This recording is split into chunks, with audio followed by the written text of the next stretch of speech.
Hi, guys. Welcome to the Empower Podcast. It's your host, Alexis Letty, and I'm here with a queen today. Hello, it's me, Sabrina Victor, Miss Massachusetts, USA.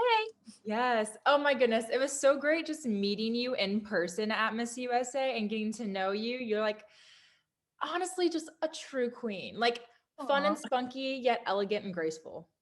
thank you. And I feel like you're literally the exact same way. Like we are an extension of each other. And I feel like I knew you so well already just throughout the year, getting to know each other on social media. So when I met you, it was like meeting an old friend. Yeah, it was weird because this year we kind of got to know each other through COVID and we did all these lives with each other and we had group Yes. chats.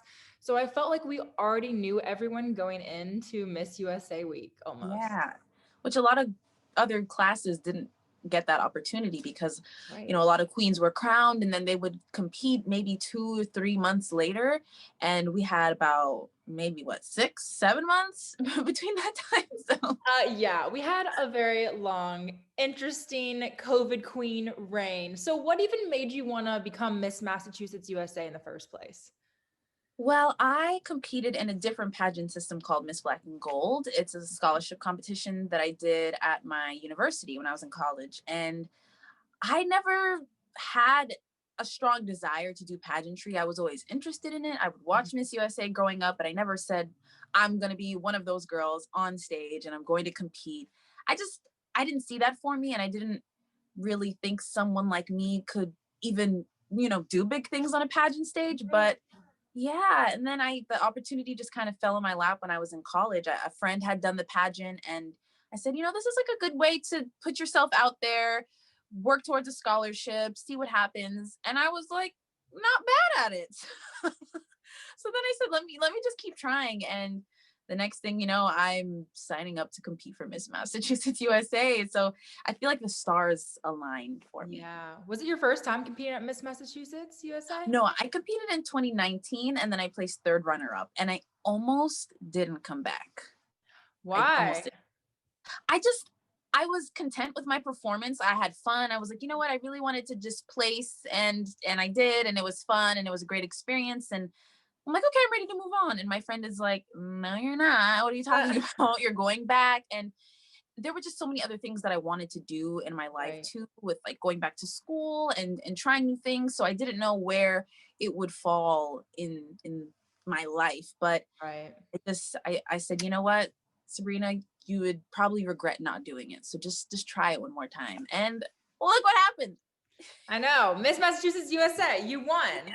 And you killed it at Miss USA. I mean, I made like a YouTube video with my top 15 predictions after watching prelims. And I looked at your performance. I was like, okay, automatic top 15. But, Oh, something happened in the competition. Did you have a good interview, you felt? Or I recorded my interview as it happened. Yes. that was And smart. I just wanted to, I don't know, be able, like, you never get that opportunity to look Right. back at it because it just happens usually Right. in person. And then you're just left with your thoughts and you're like, was that good? Was that bad? I think it was. I can't remember. Yep. So I recorded it and I watched it back and I thought it was pretty decent. I felt like I really gave them the essence of myself. They asked me a lot of great, engaging questions. I enjoyed my time in the interview. And it was I felt like one of the most comfortable interviews that I've had ever since I started pageantry. And, Mhm. I wasn't talking about tweezers or anything Yeah. in the interview, but it was really fun. But I'm sure, we all had more than stellar interviews. Mhm. So I don't know. I actually, after I competed, and I went back home and I tried to think about, okay, what could I have done differently? I literally watched back my interview at least 5 times, just trying Yeah. to break it apart and analyze and think. And I'm like, I don't think I would have done anything differently, honestly. Yeah. Because your on-stage performance was stellar. I mean, in my opinion, I'm not like a pageant guru, but I mean, I am a pageant girl now. And I was looking at your performance and it was just like the flowing of the Aw, cape and the swimsuit and the elegance and the walk and the little pose with the the hands. I hands. was I think like, I'm starting a new trend. I don't know. oh. you start a new trend. We're gonna see people doing that on the Miss Universe stage. I kid you not. I was Oh like, my gosh. oh, I was like, she's kind of onto something here. I was like, this Yeah, is shout out to my different. coach for that one, Yeah, Isaac. I liked it. And so in my mind, I was like, okay, what is going on here? Is it because something that popped in my mind is it because she looks like Zosie with her haircut? Yeah, a lot Or of people said that to me. I mean, everybody had, after the pageant happens, everybody has their think pieces and right, their ideas and what they think happened or went wrong or went right. right. So I got a lot of that. People said you just look too much like Zosie, and I don't know. That's the crazy thing. It will always be a mystery to all of us Right. because the pageant happens, you have your top 16, you have your top, and then you have the winner, and it's Mhm. different day, different judge. It's all subjective. So, the next day could have gone in my favor, and then the day after that, it could have not. And That's true. it just happened to not this time around. And it was a little hard dealing with that because I think a lot of people expected me to deliver a result or some type of result. And Yeah. I felt like I didn't. And I was like, I did everything I possibly could have. I prepped so hard and we all prepped for so long. We spent the whole Yes. year prepping. Yes. Out like More time than a lot of people get. yes. And multiple hours a day, like probably 5 hours every day, like maybe on the lower side, the lower end. Kid you not. Insane amount of time just put towards pageant prep. And if you're also a title holder, but then you also have the other things you're doing as your own personal self, whether you have a full-time job or you're volunteering or you're just wearing multiple hats, if you run a business, if you just do a lot of other things. So juggling that on top of prepping for a national pageant, it's a type of busy I've never experienced Yes. in my lifetime. Yes. I took a nap for the first time last week and I was like, wait a second. Can I do this? Well, I set a yeah. timer and I was like, oh, I have to wake up. And I was like, no, I don't. I actually don't have anything going on today. It has been very nice, I must say, catching up on sleep. But Yeah. it went by so fast. I feel like I don't know about you, but it feels like a faint memory to me, almost like it's slowly starting to fade away in my mind. I don't know if it's because the week itself went by so fast and we didn't get Yes. through 2 weeks, or I also didn't get to take as many pictures and videos and make memories Right. like I wanted to. Yeah. I think, well, it was just such a weird year. I was looking back at past years on the Miss USA stage. I think I was watching something literally today from 2010. And, I was looking at the girls and they had like their hair done really big and like makeup done. Yeah. And then for different portions of the competition, their hair was changing and like beautiful, drastic ways, not like, putting it in a ponytail or putting it in a bun, but like Yeah. big curls to like a different shape curls. And it made me realize we didn't even have makeup artists or hairstylists to help us. We were literally back there. It kind of felt like my state competition, just on a larger scale, like more people were watching. Yeah. That's a really good way to put it, honestly. That it really did feel like that, because Yeah. that's what it was like at the state level. You kind of had to get yourself ready and prepared, and it was, usually state pageants are no more than 3, at the most 4 days. Mine is usually a 2-day weekend. So Mm-hmm. I would agree. That's what it felt like. Yeah, it kind of did because I I enjoyed my week. I was like, oh my gosh, this week is so much fun. But I don't ever think I really got the like, oh my gosh, like this is Miss USA. I am exhausted. My feet never really hurt. Like so many people told you that would happen. My feet was hurting. Oh, really? I think I just honestly spending, the whole year, most of the year at home in quarantine, Yeah. I think my feet just were not prepared to be in heels even for like 1 hour. They would be like, all right, get them off of me. I'm over it. But also I love the fashion part. We all had a lot Yes. of fun putting our outfits together, because this was really the first time we had an opportunity to pop out that wardrobe. And I would always I'm a closed toe pump kind of gal. And I Mhm. would always wear these tight closed toed pumps that would just kill my feet. And I'm like, Those hurt. anything for the outfit. I don't care. They're being worn. So I did have the feet hurts. I will say that. But Yeah. I never wear those type of shoes because those do get me. Like they're just tight and you just kind of squeeze your feet Yeah, into. I played myself. Yeah, you really did. You have to go like open toed, like chunky heel. I did some chunky heels and that's just like so and, comfortable. and you killed them. Yeah. Oh my You looked God. amazing all week long. Everyone did. I was like, oh my goodness. Oh my god. I just loved looking at everyone's outfits. It was like a fashion show the whole week. It really was. I mean, because you know, we have these outfits that were hanging up in the closet, and I think we all were in agreement that no matter what we were doing, even if it was going to dinner, an outfit was getting worn and it Yeah. was being seen, maybe Yep. by my other queens for 30 minutes, but it's getting seen. Yeah, because whoever's listening or watching, we would go to dinner and we would just be in the same place every day. So we were going down in the hotel and what was it, like a ballroom or something? Yeah, so Mhm. we would just go to the ballroom and honestly just see each other and we're like, oh, I like your outfit. Oh, I like, you want to take a picture? You want me to take a picture of you? And we're like, yes. Oh my gosh, that was hilarious. I still had fun. I wouldn't change that part at all. I'd pull out all the outfits again. It really felt like New York Fashion Week. I know. I would wear more outfits. I tried to wear two outfits every day, but some days I wore only one outfit and I wish I would have worn two outfits every day.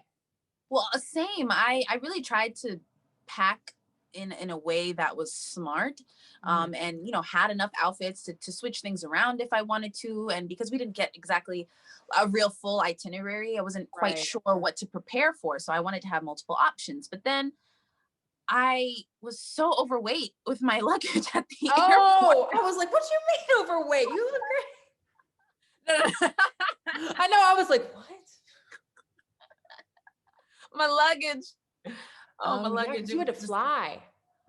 Yes, I flew from Boston, and my luggage was just overweight. I almost missed my flight. It was quite a journey to make it. The day before I left, it was snowing crazy in Boston. I had car troubles. I couldn't run my errands. Like, just Oh my, everything. It felt like everything that could possibly have gone wrong went wrong. yep.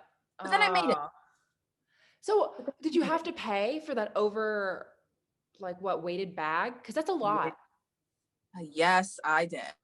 I remember Chesley talking about, she told us that she just paid so much in baggage fees going to Miss Universe too. So Yeah. it's something I was prepared for. I didn't know how much it would really be. And it was, Right. it was, it was a bit much. Yeah. A little It's bit much. yeah, some places like 100 if you go over or Hmm. like 75. Yeah, it adds up really fast. Or 2 or 300. Oh, Okay, my but heart, my like wallet is crying for you. Like my wallet is like, "Oh no, dear friend." Okay, and so I also wanted to ask you about your dress. So we have to be sponsored by Sherry Hill. Did you feel like maybe one of your first choices was already taken, or were you able to make one with her, or how did you decide on your dress? So I have a stylist that I've been working with for about 3 or 4 years now, and he's a huge part of my life, of my pageant journey. He designed my state gown. So of course I was a little bummed when, he couldn't design a gown for me for states.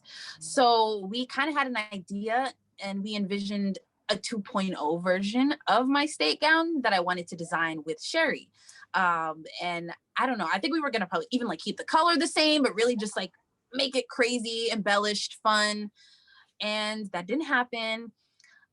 When you get to the showroom, there's just a lot of girls who are there going at the same time, the same week, to get dresses. So it's really hard to sometimes get Sherry's attention if she's already working with another girl. And it's just all about like timing. Like, we have specific appointments that we had to adhere to. So it's not like you can just say, I'm going to come back tomorrow when you're more free. You kind of just have to like go at that time and make something happen. So I just picked a bunch of dresses, and it was hard to pick one. I felt like nothing was panning out for me. Either the dress was already taken by someone else, Mm, or it was out of my budget, and I had a strict budget that I wanted to adhere to because I was only getting sponsored so much from my sponsorship. right. Um, so it was hard, but I knew that I was not leaving there until I was in a dress that I felt satisfied, that I felt like, okay, I want to walk the Miss USA stage in this dress and I'll have no regrets, and no regrets about it. So I think I was there trying things on for probably about 3 hours. Ooh. I was not the tried my dress on, fell in love with it, first dress girl. No. So I was the last girl there, and I finally tried this dress on that didn't look like anything, crazy on a hanger. And I have a really bad eye. Like, I'm not able to see things and then make the vision. But then I tried it on and everyone said, Sorry. okay. I tried it on and everyone said, including Sherry, everyone said, that's your dress. Don't try anything else on. That's it. This is the gown. Like, this is it for you. It is perfect on you. And I actually had to like wear it for a good 10 minutes and look at myself in the mirror and really like fall in love with it. Like, okay, I think this is it. My heart's content. And then with, a little bit of like tailoring and fitting it to fit me perfectly, I ended up falling in love with it. Like, I already loved it because it was a bright color and I love orange. I wanted to wear something bright. But then when it like got fully tailored, I was like, okay, girl. Okay. You're feeling it? Okay, that's good. Going into the competition, I know we already kind of talked about this, but did you feel pressure from the outside sources? Because if you looked at all of the like pageant predictions and all that stuff, you were up there in the top for a lot of them. Yeah, I tried really hard to, obviously you see them, it's impossible to tune them out, but I tried to just keep my social media as filtered as possible so that I wouldn't see those too much and I wouldn't read too much into them, because it's great for people to uplift you and believe in you, but also, they're not the judges. Right. So I was trying to just filter that out, because everyone is just so deserving of, we're here, we're all fighting for the same thing, we all put in the same amount of effort. So I was trying to filter that out, but I would see them all the time. People had me all over the place. They had me not placing, they had me placing, they had me winning. So I didn't know what to make of it. And it did feel like I had something to prove, or something I had to show people that, yes, I'm going to prove you right. And I'm going to reach that expectation for you.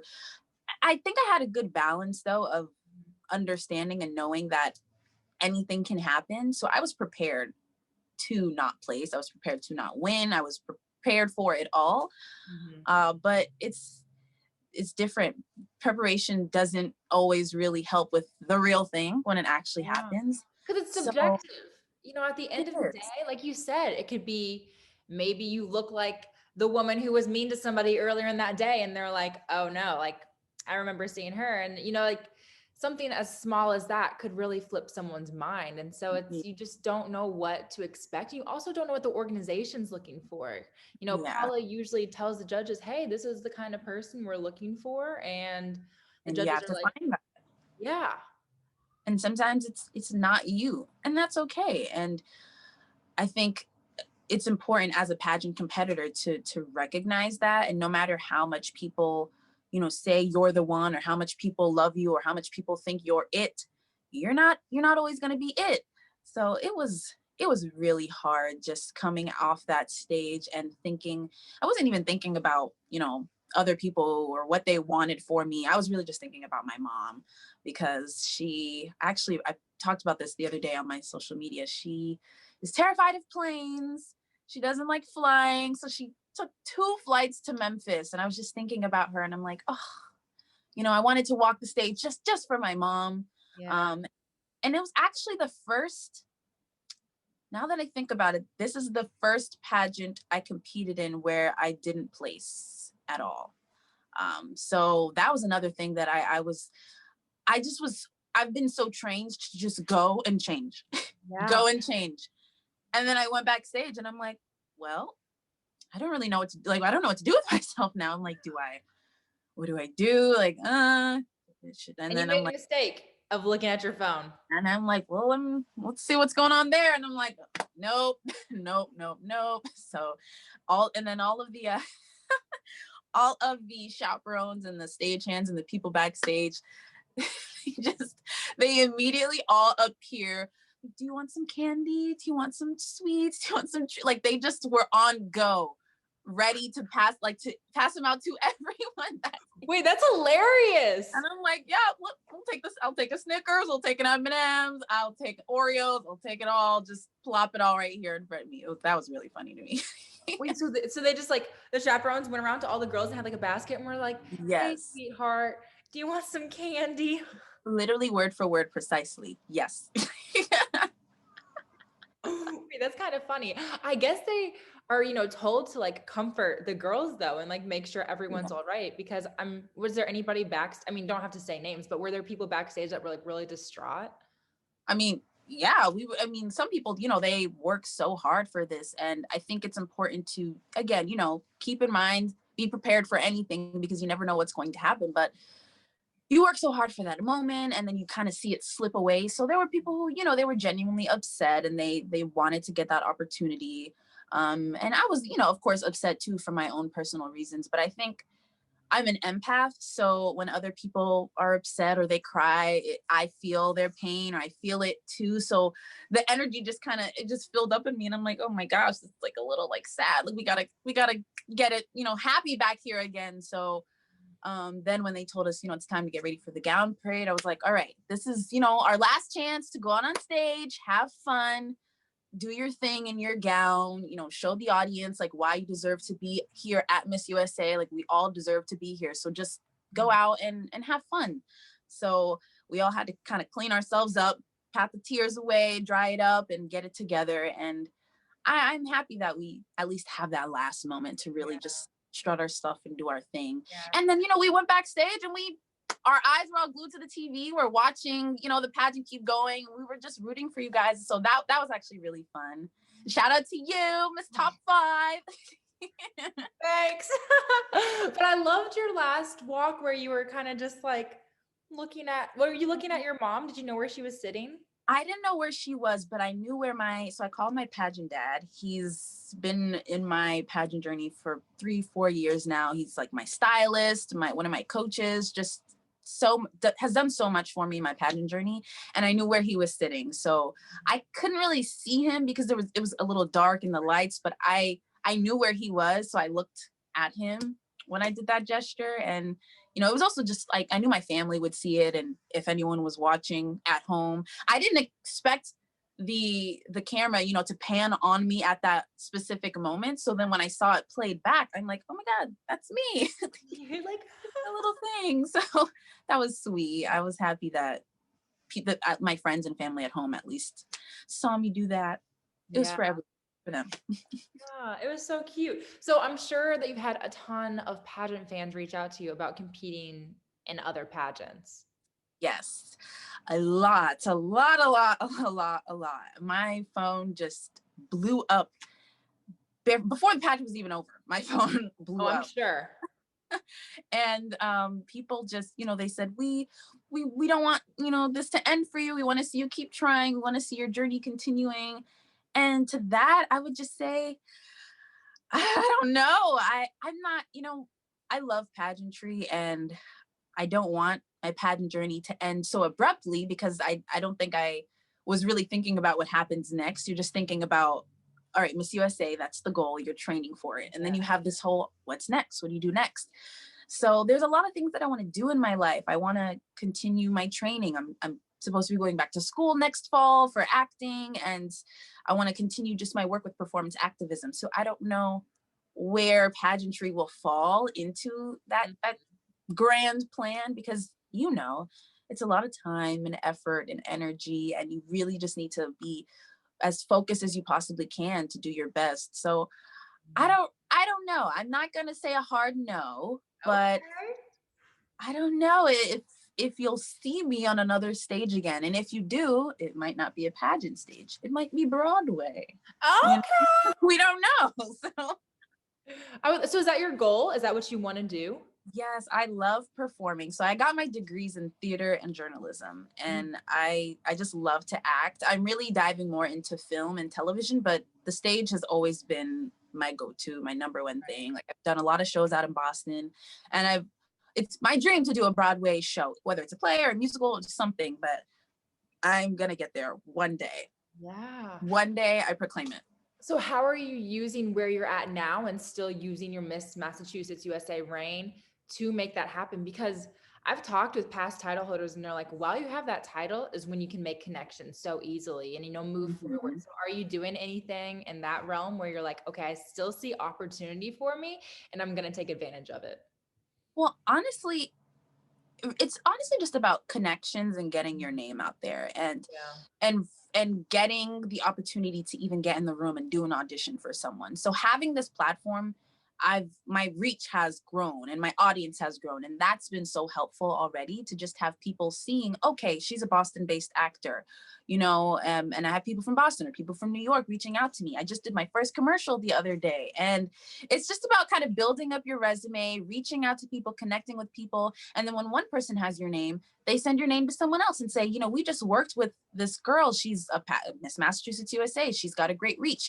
You might want to use her for a project, even if it's not an actual play where I'm acting, but if I'm hosting something, or if I'm collaborating, and if I'm even producing or directing, because I love the entertainment in all its mediums and all its forms. So I just really want to dive in and kind of be open to the different possibilities that there is in working with lots of different people. So it's opened a lot of doors for me already. And I have, 3, 4 more months left of my reign. So I'm sure more will come of it. And I'm just going to keep making the best out of it, because again, it's about, taking what you need from the title, and also giving it your all, and what the title also deserves.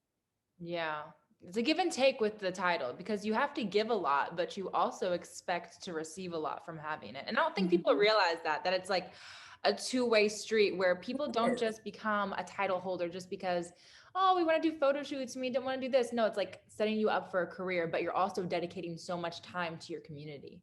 Yeah, and it's it's a blessing to have that reach, and it's something that, like you said, I think we have a responsibility to use the title, and to speak out against important things, but we also have a responsibility to put ourselves first, and really just do the things that make us happy, and take advantage of all of the possibilities and the opportunities that we can get from it, while at the same time, uplifting your communities and supporting your communities and working on your platform, whatever it is, however it is. And it can be as simple as, just talking to young students, talking to teachers, because sometimes you need a platform. Yeah. Sometimes you need a title to get that reach. Sometimes you need that in your email bio, because you might Oh, send an email and say, hey, Sabrina here, I'd love to talk to your class. And they'll say, why? But if I say, hey, Sabrina, Miss Massachusetts USA here, okay, we're talking, and that's yes. just how it is. And that's okay. Use that reach. Just Yeah. use it. 100%. So what's next? So you're going to school now, or are you about to go to school? So I was set to, so fun story. Okay. Let's see. I was crowned in January, mid January, and I had already prepared to audition for grad schools, because I said, if I don't win the pageant, this is still something I'm working towards, because I want to go back and get my MFA in acting, my graduate degree. And I won the pageant, and then I said, oh my gosh, I still need to go do these auditions that I signed up for and paid to do, and submitted applications for, and personal recommendations and all of this. So literally the following weekend, I went to New York after I was crowned to, do all of my auditions. And at the same time, because I had won, I had to fit in going to see Andrea compete at Miss New York USA, where she was crowned, because she was already a good friend of mine. So I wanted to go support her. And it just kind of worked. My director said, oh, well, you're going to be in New York. We're going to Miss New York USA. So I'm like auditioning in the morning, and then I'm like running to the So it was an Yeah. insane weekend. And then I actually got accepted to one of my top schools, Columbia University, which is super exciting. So supposed to go this past fall, but then with everything happening with the pandemic, our start date got pushed back to the following fall, just because we could have started on Zoom, but acting programs are just so specific.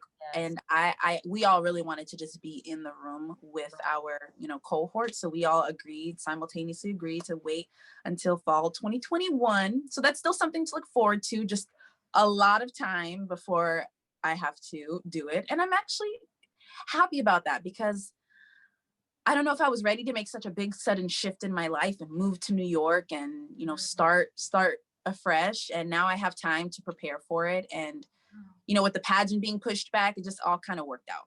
I feel like everything happens for a reason. I mean, if the pageant was in May, I would have definitely not been prepared for it. But since it Yeah. was November, I was like, okay, I can train, I can actually work towards it. I know what to do now. But I think everything happens for a reason. Everything happens for a reason, and you can't go back in time. You can only go forward. So that's what I've been trying to tell myself after this whole pageant journey, because what's next? It's a big question. And we have these things that we want to do next, but then sometimes you think, does that equate to this big thing that I just did? And you're like, what can I do that's bigger or better or just as interesting? So I'm trying to remind myself that it's not about doing something bigger or better. It's just about doing what makes me happy. And I'm moving in a space of like love and kindness to myself, and just being happy that it happened, because a lot of girls, they work so hard for this and they don't get that opportunity to even compete on the Miss USA stage. So, and we did that, Yeah. and we did it in a pandemic. Right. Well, Right. we did it safely, and we had no positives at the pageant, and we were getting tested day in and day out, temperature checks, social distancing. So that's I'd say pretty badass, I'd say. You're right. You're right. It was, I mean, we had an experience like nobody else in history. Ever. Because pageant weekend or pageant week is already so stressful. You're in rehearsals, you're working on making sure these outfits are worn correctly, and you're keeping up your social media for your audience and your followers and for pageant fans, and then add the stress of trying not to catch a virus, trying to keep your other sister queens and the staff safe, trying to remember to social distance, even though we would want to hug each other and we'd want to be close to each other and talk to each other, wearing your mask, even as simple as wearing makeup under your mask, and getting called to go do a photo shoot and having to like fix your makeup before. Like, people don't understand it. This was a lot for us during the week, just navigating all of those safety protocols on top of navigating being a contestant at Miss USA. It was a lot, girl. It was. It was interesting. The mask thing really did get you, because you would take the mask off and I would have like my lip liner like up here. And I'm like, how did that even happen? I know. At that point, I really stopped wearing lip gloss. I would wear just a little bit of liner in case I needed to take it off for any reason. But I stopped wearing lipstick because I'm like, it's pointless. I tried to do a red lip one day, Oh, no. and it all smeared all over my face. So I learned a little bit about the maskography, especially Oh, for backstage. yes. Because at that point, you had to have your lips and everything, because to take the mask off and go on stage. And Oh, yeah. We were like back in the backstage. Yeah, we were backstage and we were like pulling our mask from our mouth and we're like, hey guys, like, how you doing? And it was a whole, you're right, maskography. maskography. You like that, right? Yeah, that should be If it's you. already a term, I promise I didn't steal it. I just thought of it, but I'm sure someone already thought of it first. So No, it's yours. You're a queen. They're probably not a queen, whoever made it. So like, you're the ruler and it's yours. Maskography. There you go. maskography. But I wanted to ask you, how did you think of the slick back low bun for your gown look? I loved it. And I always wanted to ask you, and I never had a chance to. Yeah. Well, the first time I actually tried it on, I was not like sweaty, but I wasn't like done up and my hair was greasy. And so I was like, well, I'll just throw my hair up in a bun. And then I put the dress on and I was like, I actually really like this look because you can see my Ooh, back and very low maintenance. Your hair doesn't have to really look good for you to do a low bun. And so right. I was like, you know what? I think I'm going to do the low bun. And I originally was only going to do it for prelims, but I loved the way it looked at prelims. So I was like, you know what? I'm going to do this for finals too. I love that. It's quick and easy. Yeah. Listen, low maintenance hairstyles, to anyone watching or listening, we love curls, we love volume, we love body, but for time management, Mm. get you a quick and easy style. I touched my hair. I did my hair twice at Miss USA. Are you serious? Yes. And granted, when I do my hair, it's like a full-fledged like Olympic exercise and it takes Yeah. me like 3 to 4 hours. But after that, I'm all set for the week. So I did my hair, I think once when I was in quarantine in my quarantine room. I spent the night, I did my hair, I styled it, and it just looked decent and fine. I would wake up and I'd just, zhuzh it up a little bit, pick it up, and Mhm. I'd be fine. And then I did it again the night before finals. And that was it. Yeah, that's pretty nice. Yeah, I know. I remember you sitting and you're like, "Oh, I'm just playing with my twist. Don't mind me." My choreographer Kent was like, "Okay, you do that, sweetheart." Because he's like, "Do you have a question?" And I'm like, "No, I'm just zhuzhing the hair." That's all I was doing. Love Kent, the greatest, the best. He was He amazing. is. I'm so glad he did our choreo this year. I mean, who did it in the past? Lou? I don't know. I think I know Lou would help with walking, but I don't know if she did the choreography for the pageant as well. But she wasn't there this year, unfortunately. But Kent was amazing, and he really got us together super fast with the choreography and the formations. And I don't know. I always just expected it being a huge undertaking. You do. You just think of Miss USA and you think it's going to be, lots of things going on, in which it is, but rehearsal was really simple, and we all got an opportunity to walk. It was great. It only took like 2 days and there wasn't much yelling or in the past you would see on the teleprompter like the big performance like you need to get it together and girls being like I can't do this and like the whole production, but I was like wow, that was actually very smooth and no one really got yelled at and I think that it's was because from what I gathered from our class, even though we didn't all get to talk to each other because they had us in working groups, but we I feel like when we would eat, those were the times we would try and get to know each other at breakfast and lunch and dinner.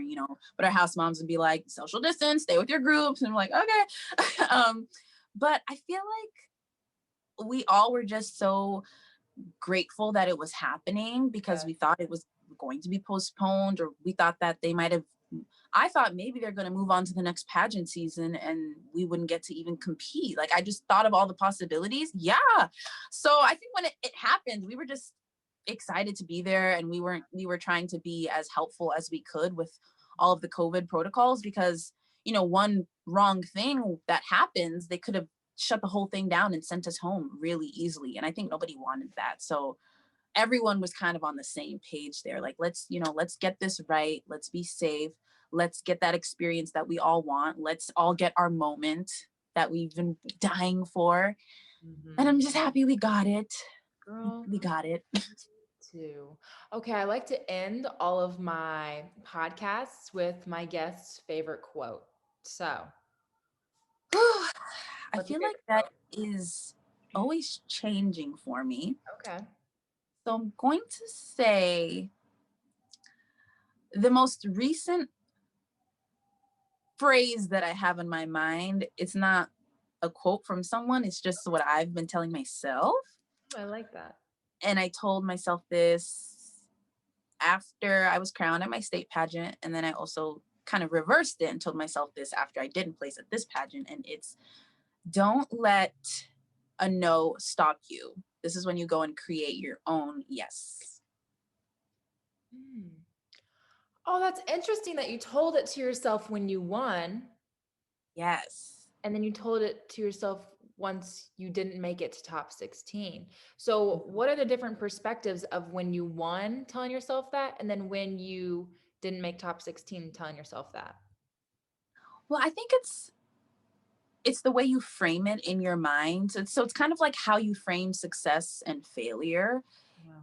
If you shift the way you define success and you define failure, then what one might perceive as a failure isn't that. You really can just change it to your, like, what you value or your morals or your beliefs or what you see for yourself. So when I won my state pageant, um, I kind of said it in the lens of, you didn't win the year prior, but you came back and you didn't let that no stop you. And you came back and you said, I'm going to create this yes for me. I'm going to do my best and make it. And I'm going to do all I can to win and get the title. And I did.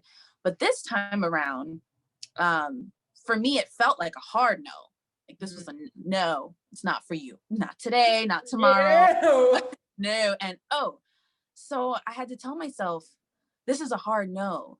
So there's no coming back and trying again and, fixing it or changing things. This is a hard no. And it's okay that it's a no, because you get those in life. So now, Sabrina, you really need to go and create your own yes. You need to go create the avenue of success for yourself that you see for yourself in your mind. And it's helped. It has helped me a lot to kind of just view the experience. I want to keep the experience as a positive memory in my heart, even though, I didn't place. It's okay. 34 of us didn't, so it's not like I'm the only one who went through that. And it's really just helped me. And it's something that I wanted to tell other people too. Like, don't look at me and think she didn't do it, so I can't. Go and create your own yes. It might not be the way you initially wanted or the way you imagined it, but that's the beauty of life, right? Yeah. It's ever evolving, and you can't expect what happens next. You can only expect what you put into life and what you do, and the moves that you make. And then you gotta let the rest happen. Yeah. That reminds me of Madison, who placed second at Miss Universe last year. She went for Miss Florida USA, lost, I think, a few times. And she was like, you know what? I need to just go to my home country where I'm from, Puerto Rico. Her last time, I think she placed first runner-up at Miss Florida USA. Oh. So she almost imagine if she won Miss Florida USA, and then, she had the opportunity to compete at Miss USA, but who's to say if she would have won or even placed? Yeah. And then she went and became first runner-up to Miss Universe. That's the craziest, mind-blowing story. I love that story. Yeah. I mean, that's literally what you just said. It's taking a no and turning it into a yes, like finding different opportunities that suit you. And I learned something when I was auditioning for Sports Illustrated, Golden Barbie. What's her real name? Do you know who I'm talking about? I know you're talking about. I can't get her real name, but I know exactly what you're talking about. Okay. She's like a huge supermodel. And she told us, she's like, I actually auditioned for Sports Illustrated 3 times before they accepted me. And I never looked at it as like a no for forever. I looked at it as a no for right now. And you just got to look at stuff that doesn't open up right away as a no for not for right now, but not a no for forever. You got to keep knocking, you got to keep trying, because that yes will come if you're persistent. And sometimes when the yes doesn't come, like from who you think it should come to, then out of nowhere, like you've created your own yes without even realizing it. And I think that I'm a bit of a perfectionist, so I like things to be, like I plan my day out, this is how it's going to go, and then when it goes left, I'm just like, I'm going crazy. So it's just kind of being able to roll with the punches and adapt quickly to change. And I feel like over the years, I've gotten a lot better at that, because I used to be stressed out in college when things wouldn't go right. But now it's just, life is just so unpredictable. You really just have to roll with the punches and take it day by day and be excited to take new risks and try something new, because it might just work in your favor and change your life for the better. Yeah, 100%. Oh, well, thank you so much for coming on the podcast. I appreciate you.